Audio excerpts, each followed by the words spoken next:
Nature's wealth, good for your health.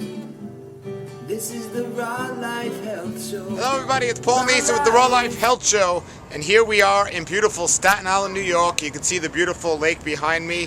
Wherever I go, people always ask me what my favorite state is. I love the United States. There's beautiful parks. Just everywhere I go, I find someplace beautiful. I've been all over the world. There's beautiful places all over the world, but there's so many great places here in the United States. I don't like the government, but I certainly love the beauty of the land.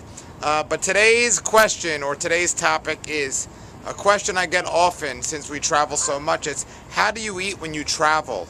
That's a question somebody asks us so much. As you know, my wife Andrea eats mostly a raw food diet, but she eats some cooked food, and she really doesn't have an issue because her weakness is Indian food, and it's just about Indian restaurants everywhere, but it's vegetarian.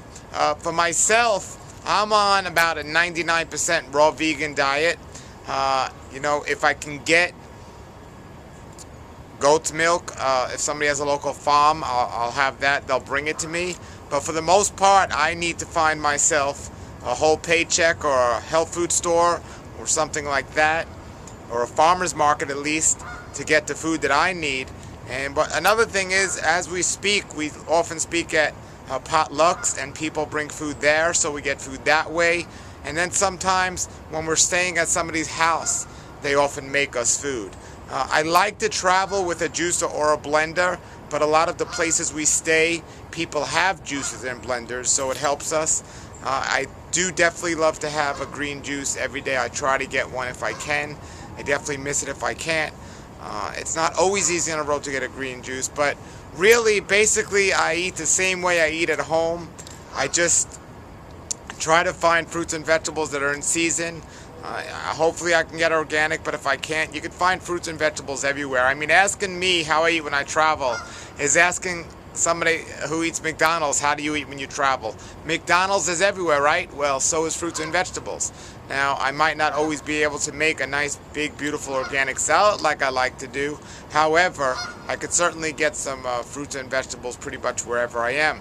And as I travel, can't think of when I've had too many issues of trying to find food to eat.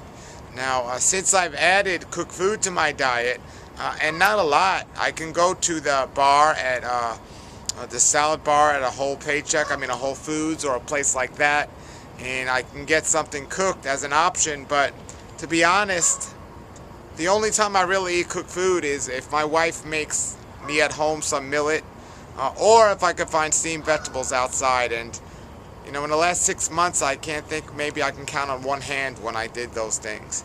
Or maybe two hands, but certainly not often. But for the most part, it's just getting fruits and vegetables from the store. Now, some tips if you travel.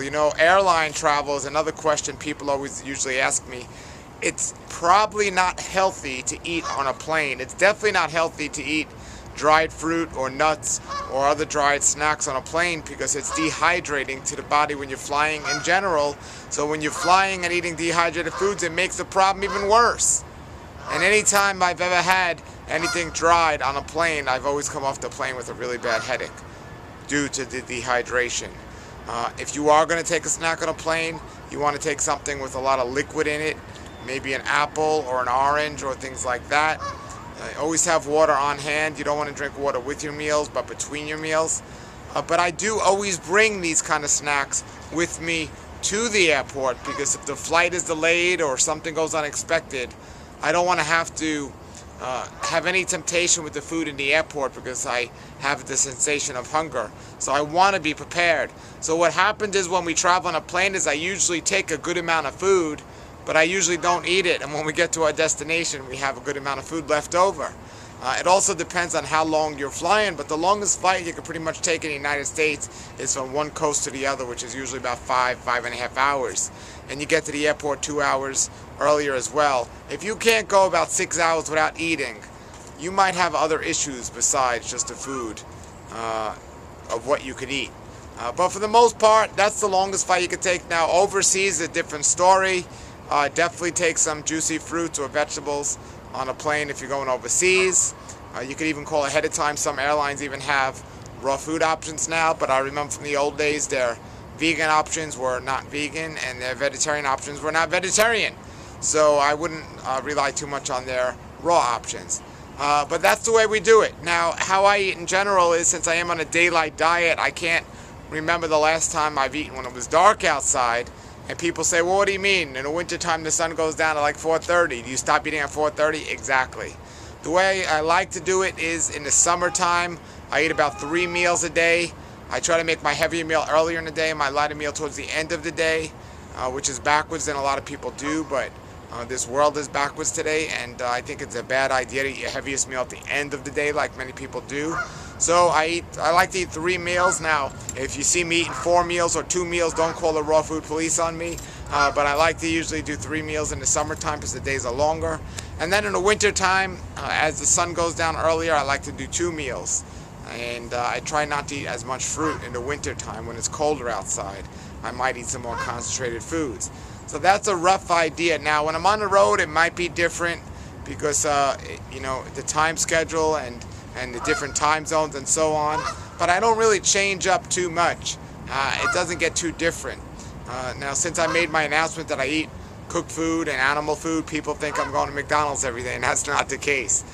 I probably eat better now than I ate when I was 100% raw vegan, because now I'm 99% raw vegan. But now, instead of, if I have a choice between a raw food candy bar or steamed vegetables or even a lentil soup, I'll take the vegetables or the soup over the raw food candy bar. Those candy bars are not healthy. They're dehydrating. They're okay traditional foods, but we want to be careful that they don't have agave nectar in it, which is not a health food at all, and things like that. But for the most part, the majority of your diet should be raw, ripe, fresh, organic fruits, vegetables, nuts, and seeds. Well, that's the way we do it. That's the answer of how I eat when I travel on the road, or how we eat. And somebody asked me about my baby. My baby's going to be 2 years old in January, and she's still being mostly breastfed, but she does eat some fruits and vegetables now. And every now and then she might have a piece of a cracker or something, but for the most part, she loves avocados, she likes coconut, she enjoys durian, and she loves vegetables, whether they're steamed or whether they're raw. She's been a good baby. She loves green vegetable juices, and she's been great.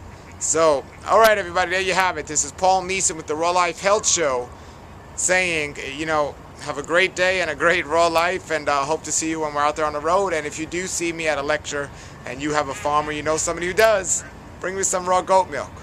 And all right, everybody, have a great day. We'll see you soon. This is the Raw Life Health Show. Raw Life, bright and